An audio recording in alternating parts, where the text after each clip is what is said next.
Generally speaking, most religious homeschoolers will pick up a secular curriculum from time to time, and most secular homeschoolers will pick up a religious curriculum from time to time as well. And I know there will be exceptions, but I believe this because I know that the heart of most homeschool parents is to find what works for yourself and what works for your individual kids and their learning styles. And sometimes that means just going out of the box for different types of curriculum. As a Christian homeschooler, I have found myself picking up secular curriculum more often than not. And I have shared that a number of times on this channel, and a number of you have been interested in how that works exactly. And so that's really what this video is about. I'm planning to share why I pick up secular curriculum and some tips as to how to do that well as a Christian homeschooler. And so hi, my name is Angie. Welcome to the channel, or welcome back to the channel. I'm so glad you decided to stop by.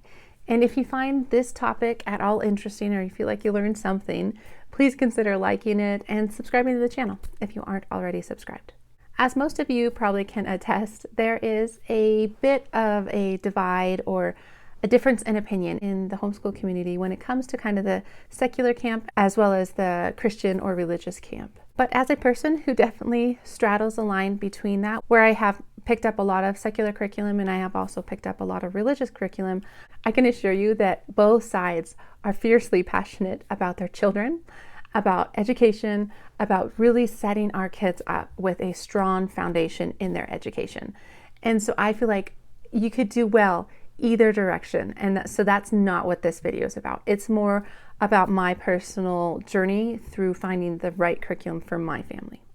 Maybe I should kind of introduce myself a little bit in case you're new on this channel.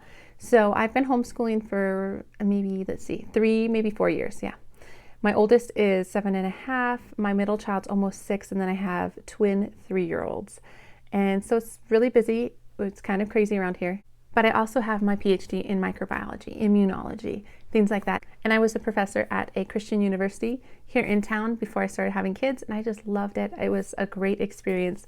But then after having kids, I really felt called to just be home, and then homeschooling became a good option for us. And I have really put my love of academics and all of that stuff into our homeschool, and that's just been such a joy for me. So that's a little bit about who I am. So let's jump into what I want to talk about today. So why do I pick secular curriculum as a Christian homeschooler? And there's 2 main reasons. One is it's simpler to add to a curriculum than to modify. And I know a number of homeschool families do this already, is especially when it comes to adding your own faith to a curriculum for your kids. Sometimes it's easier to start with a faith neutral program and add your unique faith to it. And I have found that that has worked really well for our kids. They're able to connect kind of what they learn on Sundays with what we talk about Monday through Friday. So I have found that to be a huge bonus. So that is a big reason for me. But I would say probably the bigger reason for me is science. And like I have shared a number of times on this channel, I have been really interested in kind of deep diving and researching into science and faith and understanding kind of how they go together and more history behind some of that stuff. I've been reading theologians, I've been reading scientists, and it's just been really fun. And I have 2 books that I always recommend because I think these ones are excellent if you are also kind of interested in this topic. And the first one being Science and Faith, Friends or Foes by C. John Collins. Excellent book. It's a little bit deeper and harder to get into, but so good. So many good topics are covered. And the other one is 7 Days That Divide the World, The Beginning According to Genesis and Science. And this is by John C. Lennox. So I recommend both of these books if you are at all interested in this topic. They have helped me a ton. Just kind of wrestle with it and ask questions and discuss things with my husband and all of those things. And so that has been a wonderful experience. And what has fallen out for me personally is that I believe more in an old earth perspective as where it comes to kind of the creation of the world and things like that. And my struggle is that with most Christian curriculum, it comes more from a young earth perspective, not an old earth perspective. And there are some curriculum companies that aren't necessarily neutral, but they do a really good job of letting the parents explain it. So they're not assuming a young earth perspective. They're not assuming that you believe in young earth, but they're giving kind of parents the leash to handle it. And I really appreciate that. And so I tend towards those curriculums, or I tend towards faith neutral curriculums, or even secular curriculum that I can modify. And I'll talk about kind of how I modify those in just a second. And so science really is my big reason why I struggle with some of the Christian homeschool curriculum. And like I said already, this is my opinion and my perspective. And I know this can be a hot button topic, and I'm asking everybody to be kind on this because I just wanted to share a little bit about how I go about it, because a number of you have reached out to me sharing that you feel similarly and there's just not much support out there for you. So consider this your support. All right, so that's kind of the first thing I wanted to talk about, was why I pick secular curriculum. Second thing I want to talk about is some tips as to how to go about this well, how to feel confident in yourself. And so the first recommendation I have is to educate yourself. And I know that can be hard because, man, we have young kids and we're already homeschooling and it doesn't seem like there's much time to dive into this stuff. And maybe if that's you, you should try the smaller book. But educating yourself can go so far into building your confidence as to where you land. You might go through the whole process of researching it and land somewhere completely differently, but you have confidence to teach your child from that position. And I think that's really, really valuable. And in the process, you will probably find that there is a spectrum of belief systems out there, not only in the US, but worldwide. And historically speaking, it's changed many, many times. And so you'll learn all that stuff. And then I feel like you'll have a bigger, broader knowledge base to pull from. And I think that'll bring confidence. But as for specific tips, I would say you need to practice integrating your faith. So you could take your curriculum that you're currently using and make sticky notes, kind of work your way through it and find areas that you're like, oh, I could mention this aspect of science here, or I could mention this aspect of God here. And you can make notes to yourself and then just practice doing it, because it's not the easiest thing. Like when I was working at the Christian university, that was a big aspect of my responsibility as a teacher, was to learn how to integrate faith into teaching. And we learned about it. We had books about it. And so it takes time. It's not an easy thing to integrate your faith, but it just takes starting and trying to look at the material yourself as opposed to relying on others to tell you how to do it. It takes a little bit more time and it can be intimidating, but practice will help a ton, or at least it did for me.